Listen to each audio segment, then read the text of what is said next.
கிராமத்துல பிறக்கிற ஒரு பொண்ணு வந்துட்டு பெரிய ஒரு டான் ஆகணும்னு நினைக்கிறா. தான் லைஃப் வந்து ரொம்ப லக்ஸூரியஸா வாழணும் அப்படின்ற ஒரு ஆசை வருது. சின்ன வயசுல சோபாஜான் அப்படின்ற இவங்களுக்கு வந்து கல்யாணம் ஆரம்பிக்குது. கல்யாணம் ஆனதுல இருந்து என்ன பண்ணணும் அப்படின்றது தெரியல. தான் லைஃப் வந்து ரொம்ப லக்ஸூரியஸா வாழணும்னு நினைச்சதுனால சின்ன சின்ன விஷயங்கள் பண்ண ஆரம்பிக்கிறாங்க. தான் புருஷன் வந்துட்டு துபாய்க்கும் போயிடும். சோ அவங்களுக்கு ரொம்ப ஈஸியா இது வில்லேஜ்ல இருந்து சிட்டிக்கு மாறுறாங்க.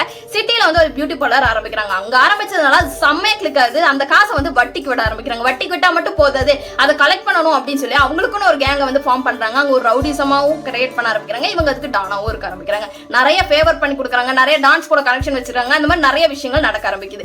இதுக்கிடையில தான் 2006 கிட்னாப் அண்ட் பிளாக்மெயில் கேஸ்ல இவங்க அரெஸ்ட் பண்றாங்க. உள்ள போய் 20 நாள் இருந்துட்டு வந்தது இவங்களுக்கு ஜெயில்னா என்ன அப்படின்றது புரிய ஆரம்பிச்சிருச்சு. சோ திருப்பி இந்த விஷயத்தை எல்லாம் கண்டினியூ பண்ண ஆரம்பிக்கிறாங்க. 2009 வந்துட்டு ஒரு மர்டர் கேஸ்ல இவங்க அரெஸ்ட் பண்றாங்க. கிட்டத்தட்ட 80 நாள் உள்ள இருந்துட்டு திருப்பி அவங்க வெளியே வந்துறாங்க. இவ்வளவு இவங்களுக்கு என்ன வேணா பண்ணலாம் அப்படின்ற ஒரு தைரியம் வருது. 2011 திருப்பி ஒரு கேஸ்குள்ள உள்ள போறாங்க. செக்ஸ் ராக்கெட், அதாவது மைனர் கேர்ள்ஸ் 14, 15, 16 வயசு பிள்ளைகளை வந்துட்டு பேரண்ட்ஸ் கிட்ட 1 lakh கொடுத்து வாங்கி அவங்கள வந்து 300, 326 பேர்கிட்ட வித்திருக்காங்க.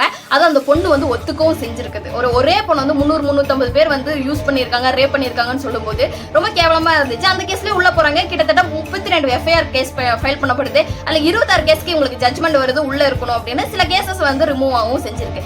இதுக்கிடையில திருப்பியும் வெளியே வந்தவங்க திருப்பி 2017 உள்ள போயிருக்காங்க. சேம் கேஸ், செக்ஸ் ராக்கெட் தான். அது மேஜர் மைனர் எல்லாரும் கூடயும் இது பண்ணிருக்காங்க. கேரளா, தமிழ்நாடு அப்படின்னு சொல்லி கர்நாடகா 3 இடத்துல இருந்து பொண்ணுங்களை காசு கொடுத்து விலைக்கு வாங்கி அவங்க விற்கவும் செஞ்சிருக்காங்க. அண்ட் இவங்க வந்து கேரளாவோட ஃபர்ஸ்ட் குண்டா செக்ட்ல உள்ள போன ஒரு பெண்ணு. இதை பத்தி என்ன நினைக்கிறீங்கன்னு மறக்காம கமெண்ட்ல சொல்லுங்க. அண்ட் இந்த விஷயத்துல நான் சொன்ன 2 கேஸை வந்து அடுத்தடுத்த வீடியோல போடுறேன். அதாவது அந்த மர்டர் கேஸும் அண்ட் செக்ஸ் ராக்கெட் கேஸையும் வந்து அடுத்தடுத்த வீடியோல போடுறேன். ஸோ மறக்காம என்ன ஃபாலோ பண்ணிட்டு உங்களுக்கு இந்த வீடியோ பிடிச்சிருந்தா ஒரு லைக் பண்ணிட்டு உங்க ஃப்ரெண்டுக்கும் ஷேர் பண்ணி தெரிஞ்சுக்கோ அப்படின்னு